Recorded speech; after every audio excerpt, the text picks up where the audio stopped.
Salve a tutti, sono Butti e in questo video vi parlerò di Boys on the Run di Kengo Hanazawa.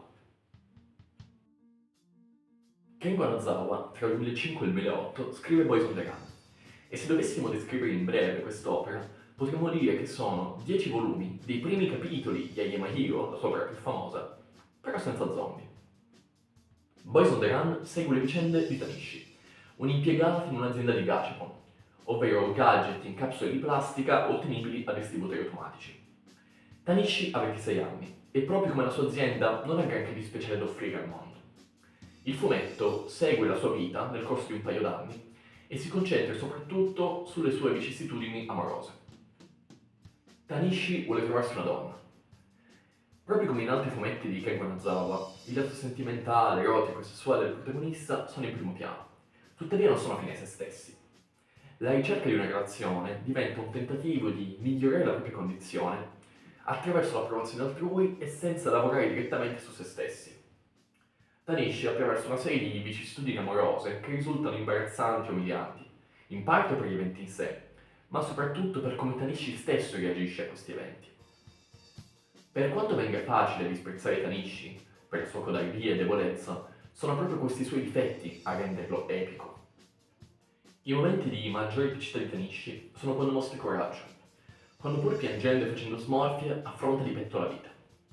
Inviare un messaggio a una ragazza, invitarla a uscire e prenderla per mano, sono tutti atti banali, circondati da imbarazzo e codardia, che però si trasformano in atti di assoluta epicità, proprio perché partono da un fallito come lui. Tanishi è catartico, ha tantissimi difetti e pochissimi pregi. Tutti quanti almeno una volta nella vita siamo stati come Tanishi, incapaci di realizzare quello che desideravamo, o ancora peggio, privi di alcun desiderio o ambizione. E se non lo siamo stati, osservare la vita di Tanishi ci permette di vedere concretizzarsi quella parte potenziale di noi stessi. Quello che capiamo osservando la vita di Tanishi è che se addirittura lui, nonostante tutti i suoi difetti, riesca non ad avere successo, ma ad essere soddisfatto di sé, beh, allora c'è speranza per tutti.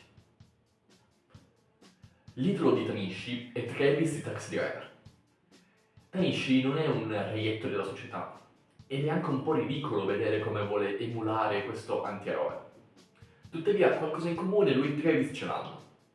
Entrambi si sono innamorati di una ragazza e dopo essere stati respinti per via della loro incapacità nel comunicare, arrivano alla conclusione che la violenza sia l'unica soluzione, anche se in maniera un po' diversa. Tanishi cerca dei rivali e ha come obiettivo sconfiggerli. Tuttavia questi non sono davvero suoi nemici, al massimo sono brutte persone. E i combattimenti di Tanishi non sono fatti per amore o odio di qualcun altro. Quelle sono solo scuse. Il vero, il più grande nemico di Tanishi è Tanishi stesso. Tuttavia è proprio combattendo che Tanishi mostra come la sua più grande debolezza finisca con l'essere la sua più grande forza, ovvero incassare un colpo dopo l'altro, zampillare sangue, pisciarsi e cagarsi addosso. Tanishi rimane un perdente fino alla fine. Un bambino nel fumetto dice che per lui non c'è più speranza, che è troppo vecchio ormai. E Tanishi risponde, un po' disilluso, che non si è mai troppo vecchi per ricominciare. Qui entrambi i personaggi hanno ragione. Tanishi non potrà mai cambiare radicalmente e non smetterà mai di essere un fallito e un incapace. Tuttavia, se ha un obiettivo in testa, può migliorare quello che già è. E quindi forse è vero che non si può cambiare né improvvisamente né del tutto, ma si può essere una versione migliore di noi stessi. E quindi magari anche continuare ad umiliarsi, ma per una buona causa. Tanishi è un 27enne mediocre, che non ha mai avuto nulla da avere a cuore, che non ha mai sognato per qualcosa, che non ha mai colto un'opportunità. Tanishi parte in basso nel manga e riesce a cadere ancora più in basso, facendosi pestare, pisciandosi addosso, ferendo e facendosi ferire dalla donna che ama. Tutto questo patimento avviene però perché Tanishi finalmente sfida se stesso. Ci prova e fallisce, ci riprova e di nuovo sbaglia, ma nel fallimento trova la gioia, la fierezza di aver tentato, come mai aveva fatto nella sua vita. Tanishi fallisce come uomo, come combattente, come amante, in tutto, eppure si rialza e ricomincia a correre, magari impiegandoci mesi a riprendere il fiato e per poi inciampare di nuovo, ma sa che è sulla strada per raggiungere quell'ebbrezza che la vita sa offrire e che si può ottenere solo rischiando tutto se stesso.